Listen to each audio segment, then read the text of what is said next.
So how do you like you? So how does it like go putting out the album? Like, what's that process like? Still in 2011, that's still like a pre-distro kid CD baby era. Yeah, yeah. We ironically, we were the first artists on Viper to produce digital to release a digital project. Our project was digital, and we took physical copies on the road, and you could order physical copies from the label directly at the time. So we go to that side.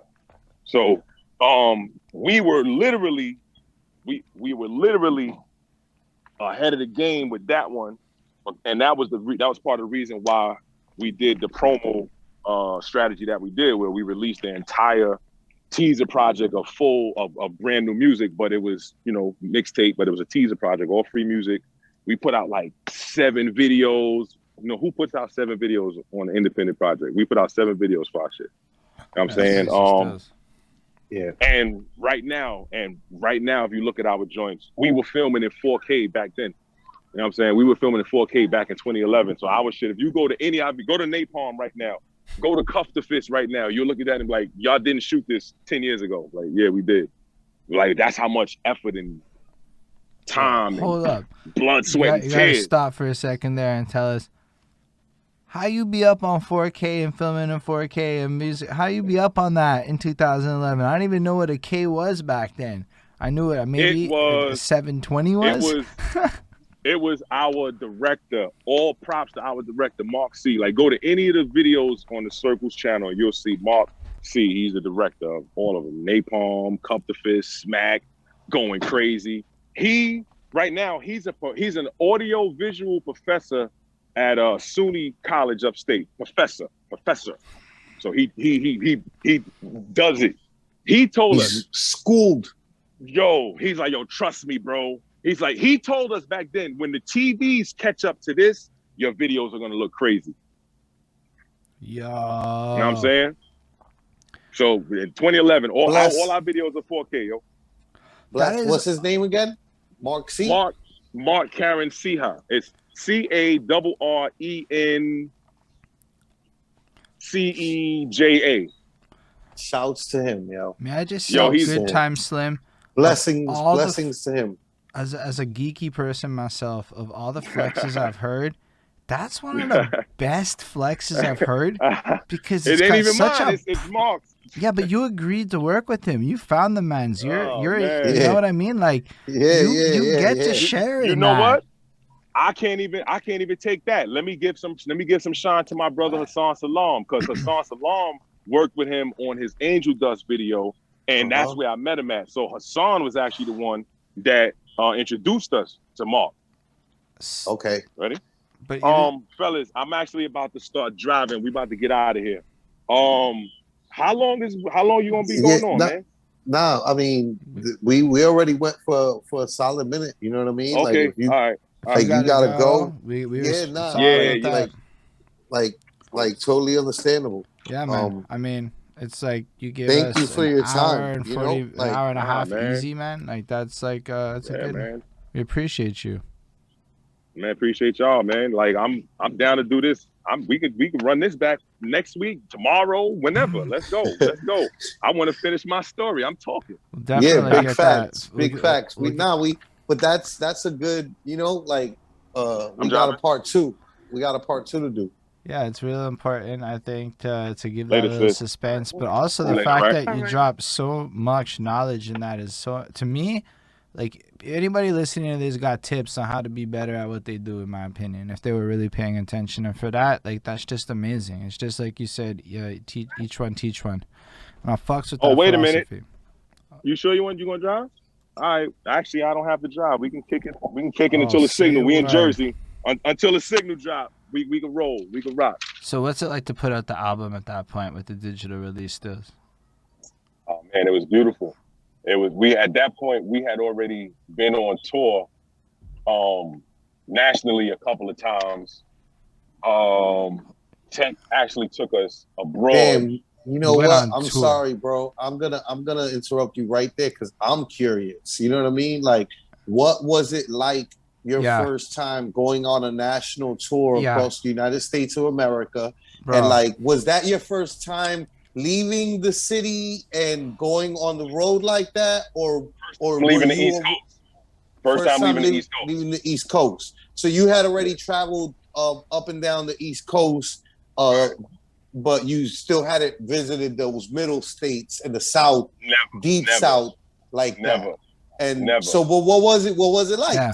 Tell me what that experience was like. It was surreal because we were a group. You know, it was the Rebel Arms. It wasn't just, you know, me and Fats. It was us. So we were a collective.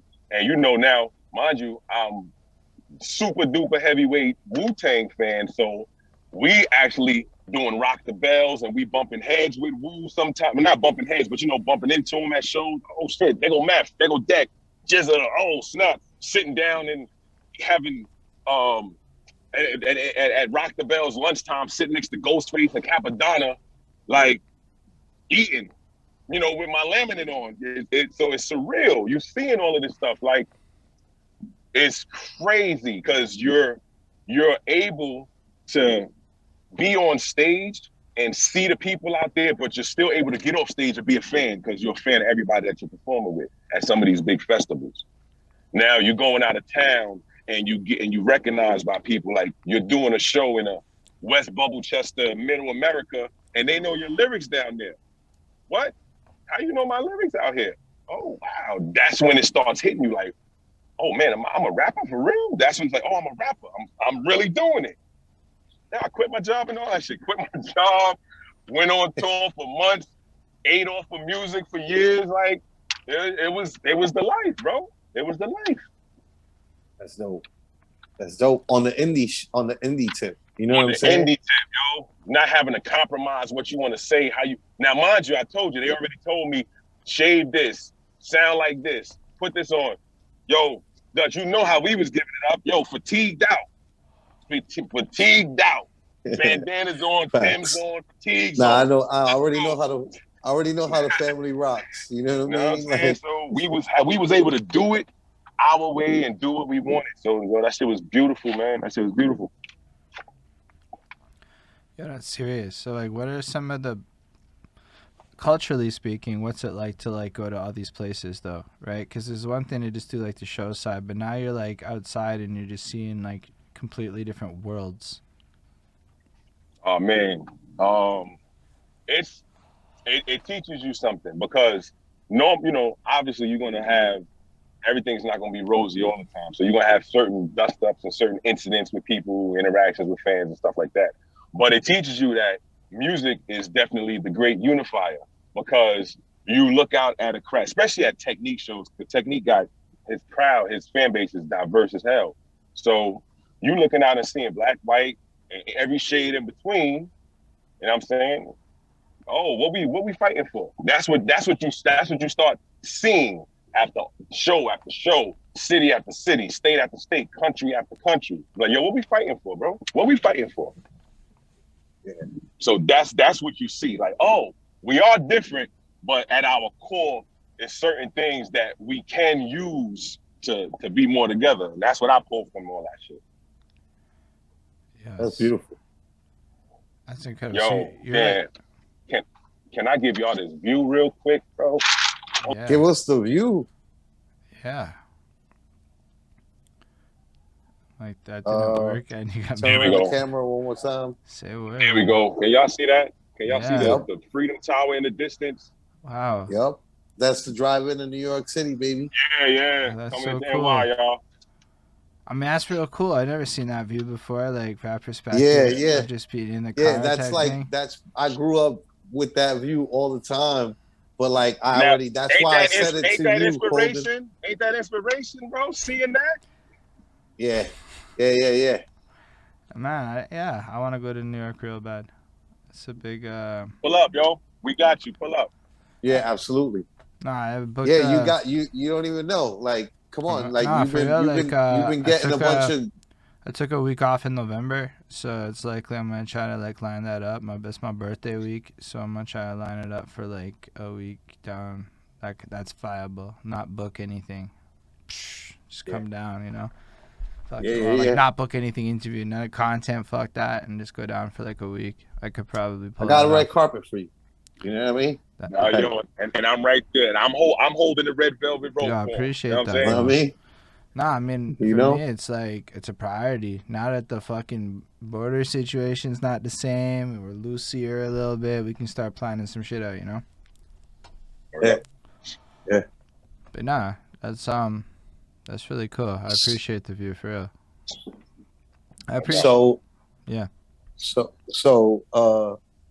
You released your experience. Hold on, you did all that touring before the album comes out and everything? Or like in the process you released the album while you're touring and all this? We did touring prior, for the promo, and right after. So we were hitting the road with tech for a couple of years before we released the record. That's powerful. Okay. And then you put out the record. So y'all building a rapport with his crowd. We got so far as to Swiss Beach. You brought him up earlier. We got on. Sway had this. I don't know if he still has. It's called Rap Fix Live, and he would have someone from the industry come in and critique music from the independent scene or the underground scene. And we made it there. We actually sat in the MTV offices with Sway, freestyle for him.